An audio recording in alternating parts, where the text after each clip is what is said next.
Hola, ¿qué tal? ¿Cómo están? El pianista argentino Julio Mazziotti actúa este jueves en la Maison de la Argentina, la Casa de Argentina de la Cité Internacional aquí en París, concierto que servirá de presentación de su último trabajo, El desvelo de los ilustrados.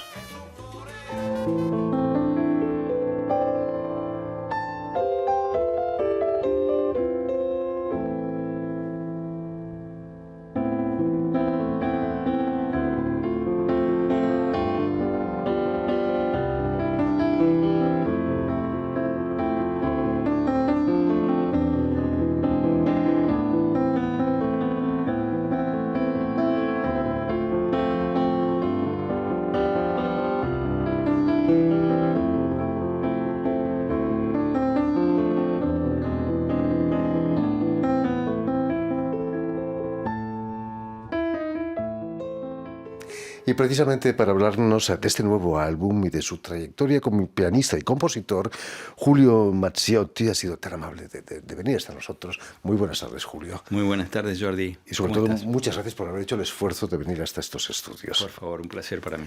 Deja que recuerde a nuestros oyentes que has nacido en la ciudad argentina de Mendoza en 1960, si no me equivoco. Correcto, a fin de 1960, sí. Y que ya de muy pequeño he leído que muestras interés por la música. Pero es cierto que con solo 4 años ya construías con copas, botellas y alguna caja tu instrumento de música. Así es, así es. ¿Cómo se lo tomaron tus padres eso? Bueno, al principio yo creo que mis padres les causaba algo de gracia, algo de curiosidad, pero no lo tomarían tan en serio. Muchos de los padres dirían, niño, no hagas ruido, deja eso. Claro, el tema, el clic, digamos, fue cuando yo empecé a crear, después de una fiesta familiar, con las copas, como bien dices, empecé a ejecutar, digamos, la melodía del cumpleaños feliz, tan famoso. Entonces ahí... 4 años. Sí, más o menos, 3, 4 años. Y entonces, por eso yo en ese momento, sin darme cuenta, pienso que fue mi primer concierto, ¿no? de música. Porque en ese momento, bueno, yo prácticamente sin saber absolutamente nada, pero sí que me sentía sumamente atraído por todo objeto que emitiera algún sonido, sobre todo sonido afinado, ¿no? Así que bueno, lo que hice simplemente es lo que hacen estos ejecutantes que tocan con copas, que afinan las copas, quitándole o agregándole líquido para dar la nota. Así que yo intuitivamente lo que hacía era eso, para buscar el sonido para que me reprodujera esto que estaban cantando ahí todo el mundo, ¿no? Imagínate. Así que... ¿Y cuándo empiezas a tomarte en serio la música? Y yo creo que, bueno, de ahí siempre, para cualquier cumpleaños, para cualquier celebración, siempre yo pedía algún juguete musical.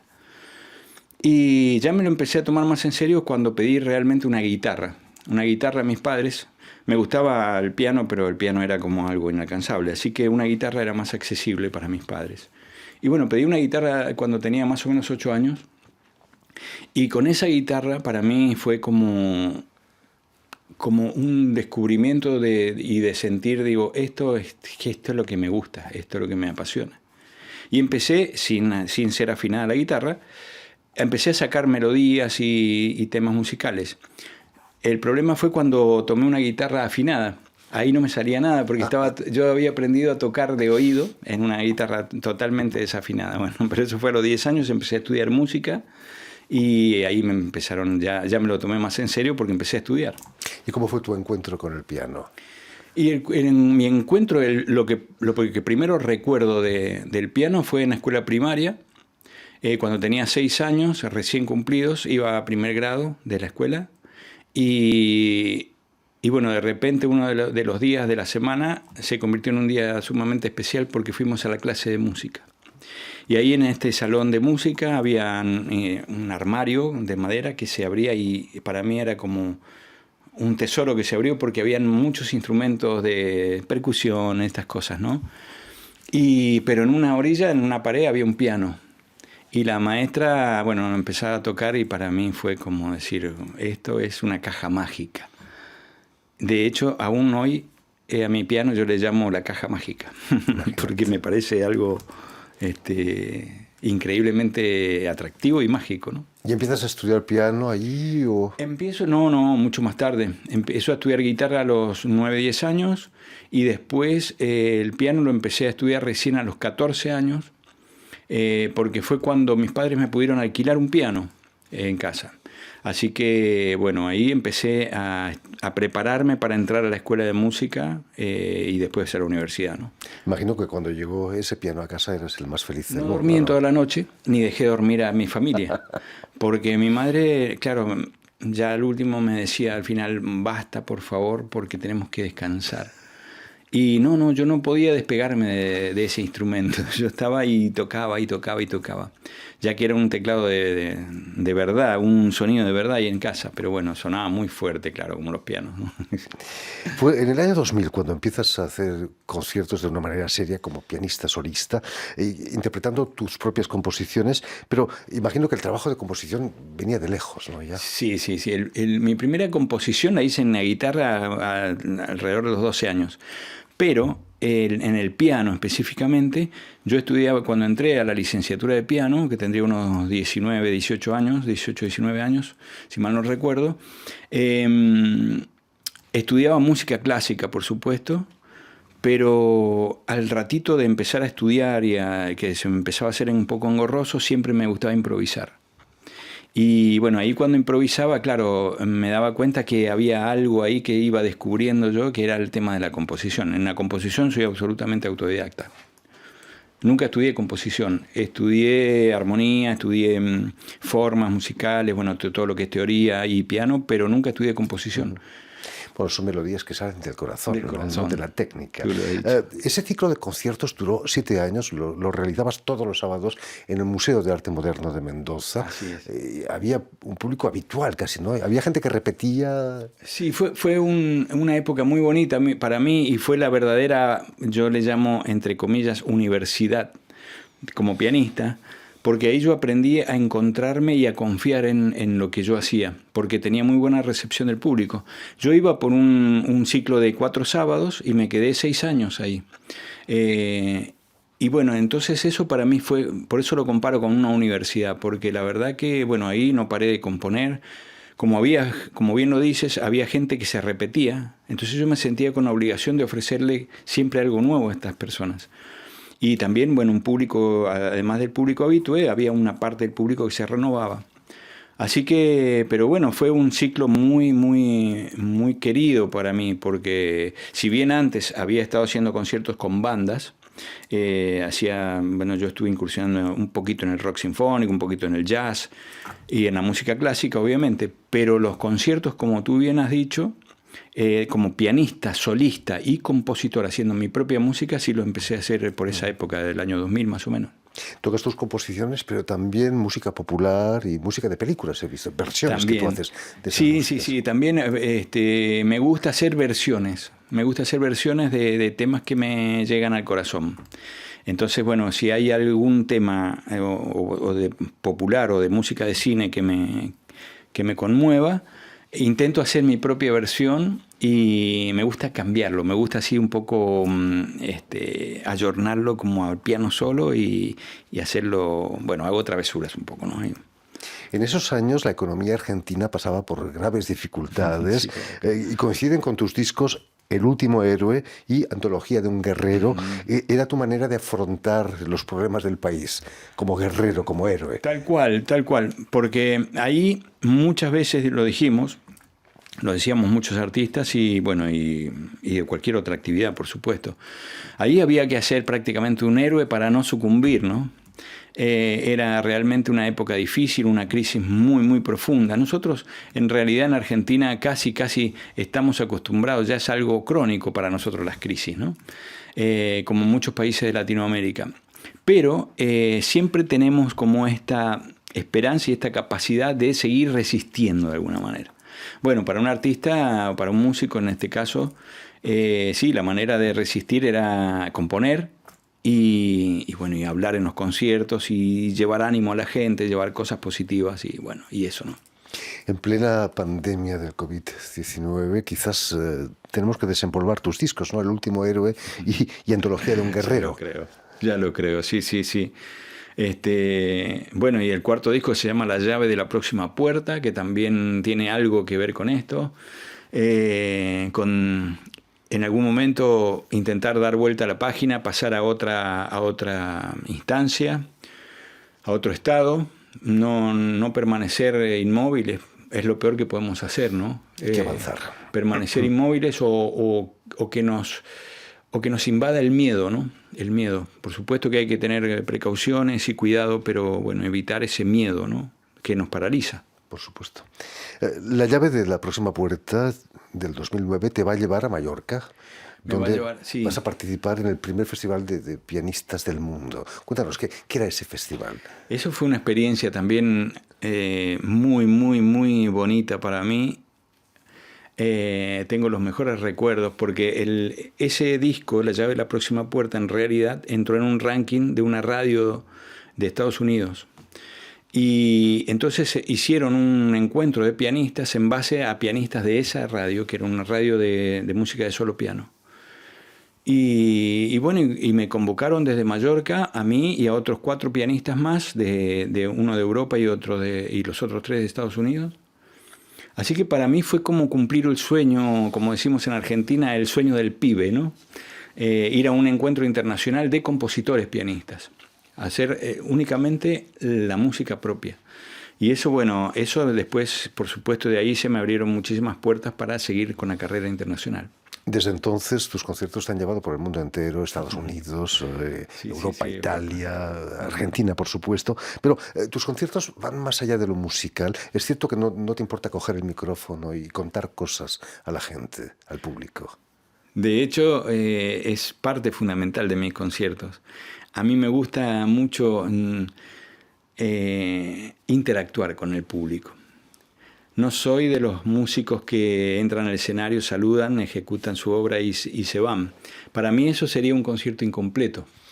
Para mí. Y respeto, por supuesto, cada modalidad, ¿no? Pero sí hablo del aspecto personal. Es parte fundamental esa comunicación con la gente. Y me gusta mucho tomar el micrófono y contarles a la gente cómo nació una composición, por qué este título. Y la gente, la verdad que la devolución que tengo es muy, muy, muy afectuosa, muy afectuosa. Así que, bueno, eso me anima a seguir en este camino, ¿no?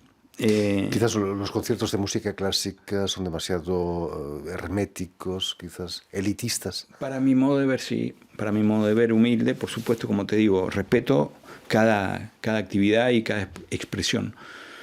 Pero sí, para mí es hacer mi propia música. Me ha permitido,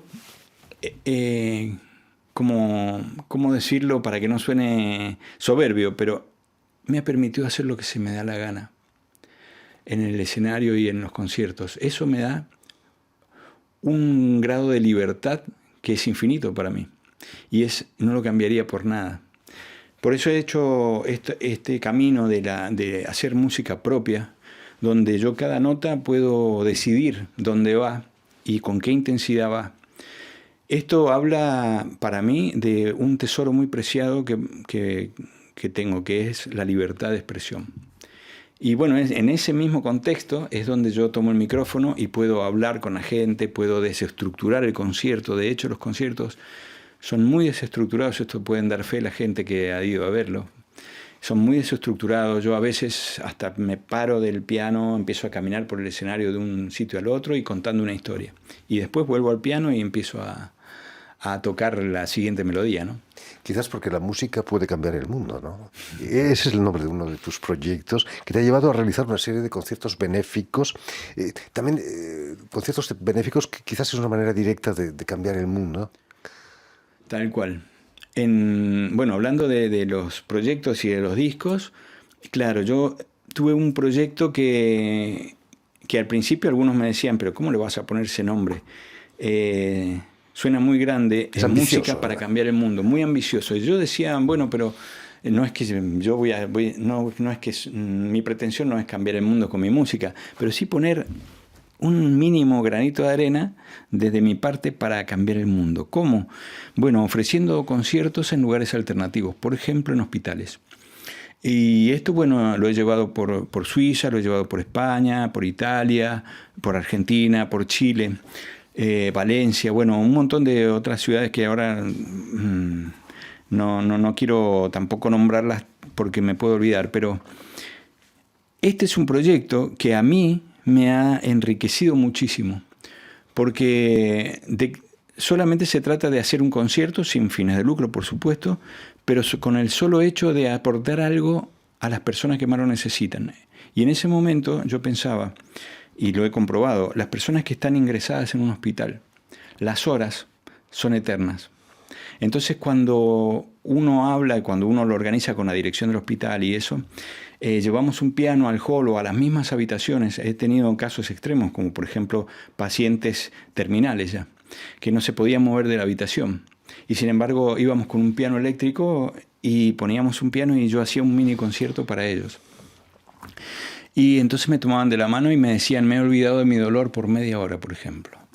Y eso para mí era como, wow, era decir, esto, no sé si cambié el mundo, pero a esta persona sí que le cambié el mundo. Por supuesto que sí. Así que, bueno, cuando lo recuerdo, por supuesto, no puedo evitar que me invada la emoción, ¿no? Porque eso es un proyecto que aún hoy lo sigo haciendo y me enriquece muchísimo. O sea, cuando uno tiene esta pretensión de ofrecer algo, pero en realidad termina recibiendo muchísimo, ¿no? Julio Mazziotti, volviendo al concierto de este jueves en la Maison de l'Argentine, la Casa de Argentina, en la Cita Internacional aquí en París, ¿cuál es el desvelo de los ilustrados, el título de tu más reciente álbum que vas a presentar? El desvelo de los ilustrados, no sé si aquí se utiliza la palabra, pero cuando nace un niño en pandemia se llama Pandemials. Y este es un disco Pandemials, porque este disco nace en pleno aislamiento social. Cuando yo empecé la gira del 2020 por México, tenía que volver a Argentina y de ahí partir a Europa. Y cuando vuelvo a Argentina, se declara el aislamiento social y se corta todo. Y bueno, quedamos literalmente encerrados. La suerte que tuve que quedé encerrado en casa, en Mendoza, con el piano. Entonces eso para mí fue fundamental para crear este disco, porque lo único que podía hacer en ese momento era componer. Olvidarme de los conciertos. Yo tenía muchos conciertos programados para el 2020, para el resto del 2020, y todos esos conciertos quedaron en suspenso, de los cuales uno es el que estoy retomando justamente hoy en Francia. Y bueno, no me quedaba otra que agarrarme de la cabeza, esperar a ver qué iba a pasar con todo este tema tan desconocido. Y bueno, y empecé a componer. Los nombres se vinieron al final, porque las melodías salían. Y bueno, uno de los temas, que es el que lleva el nombre del disco, me gustó porque está referido a un pensamiento profundo, a un replanteo de todo lo que hemos tenido, de lo que tenemos, de lo que hemos perdido y de lo que podemos llegar a aprender de todo esto, ¿no? Y bueno, yo me imaginaba que las personas, mientras más ilustradas están y mientras más ilustrados son, más desvelados podían quedar.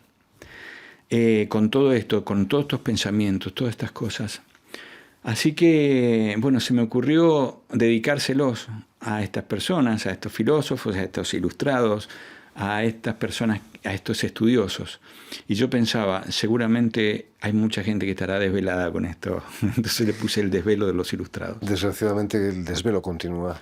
No se ha acabado el asunto todavía. Así es. Cuéntanos, ¿qué significa para ti tocar aquí en París, pero en territorio argentino? Porque la Maison de l'Argentine es territorio argentino. Bueno, ayer estuve en un ensayo. Estamos viendo imágenes precisamente de la... Sí, bueno, estas imágenes son de Polonia, de un castillo, sí, un castillo de una ciudad de muy difícil nombre que se llama Pcina, o algo así en polaco, que ahora voy a ir nuevamente. Ahora a partir de Francia vuelvo ahí a ese palacio, muy bonito concierto, se hacen ahí. Bueno, pero sí, la verdad que estoy encantado con la producción, me encanta esto que han hecho, la verdad es un detallazo. Ya había visto tus programas, pero bueno, estoy, la verdad, encantado de estar aquí. Pero voy a responder la pregunta en orden. ¿Qué significa estar en París con mi música? Francia es un país que uno, en cierta manera, ambiciona, porque muchos sabemos que Francia no es un país demasiado fácil de entrar. No por ninguna, no sé, no hay una explicación común, sino que es un país tan importante y tan turístico que, bueno, Sí. tiene mucha demanda de todo tipo. Así que yo he estado en Alemania, he estado en Polonia, he estado en España, he estado en Italia tocando mi música original para piano, pero no en Francia. Por eso para mí tocar en Francia y encima en una situación como la que estamos, de pandemia, con vuelos restringidos, con un montón de particularidades, para mí es como un sueño también. Es un sueño cumplido. O por cumplir porque dentro de unas horitas voy a tener que ir al concierto. Pero ya estar aquí es un sueño cumplido para mi carrera, para mi música. Y poder decir, yo también pude ser recibido en Francia, en París. Para mí es un gran halago y un placer y un honor estar aquí. En París y en Radio Francia Internacional. Y en Radio France, por supuesto. Para mí eso es que el plus, ¿no? El plus. Te lo agradecemos. Pues ya lo saben, tienen una cita este jueves en la Cité Internacional, en la Maison de l'Argentine, la Casa de Argentina, para el concierto de Julio Mazziotti, que servirá de presentación, como decíamos, de su último trabajo, El desvelo de los ilustrados. Muchísimas gracias, Julio, por haber estado aquí con nosotros. Permíteme también que dé las gracias a Lucien Bessanguet y Julian Leng, quienes se han ocupado hoy de la realización del programa, y también saludar a nuestros telespectadores, que nos siguen en toda América Latina, seguro que en Mendoza también, gracias a la cadena Unión Continental Latinoamérica, que emite desde Montevideo, allí en Uruguay. Y también a los espectadores de la cadena Televisión Canal Suma de la Universidad Autónoma del Estado de Hidalgo en México, que conoces muy bien, sin duda. Permíteme, Si me permites porque también quería invitar a la gente, a todo el público, a todos los países que nos están viendo, que si quieren escuchar mi música, si desean escuchar o descubrir mi música en todas las redes sociales y sobre todo en mi canal de YouTube, hay más de 400 vídeos disponibles para que puedan experimentar ahí todo lo que es el piano turismo y la música para cambiar el mundo y toda esta historia. Así que los invito muy especialmente a través de tu programa, Jordi, y bueno, y muchísimas gracias. A ti, ahí queda dicho. Y a ustedes, muchísimas gracias por su atención y les damos cita para una nueva edición de El Invitado de Radio Francia Internacional.